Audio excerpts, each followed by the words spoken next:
कि अमरीकी टैरिफ से सऊदी स्टॉक मार्केट में शदीद मंदी देखी गई है। 800 से ज्यादा पॉइंट्स की कमी से सरमायाकारों के अरबों रियाल डूब गए हैं। इसके अलावा तेल की कंपनी आरामको के शेयर्स 6.2% तक गिर गए। तजारती जंग से एशिया स्टॉक मार्केट्स में भी मंदी का रुझान है।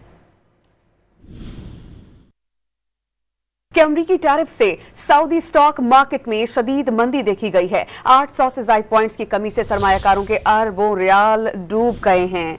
इसके अलावा तेल की कंपनी आरामको के शेयर्स 6.2% तक गिर गए। तजारती जंग से एशिया स्टॉक मार्केट्स में भी मंदी का रुझान है।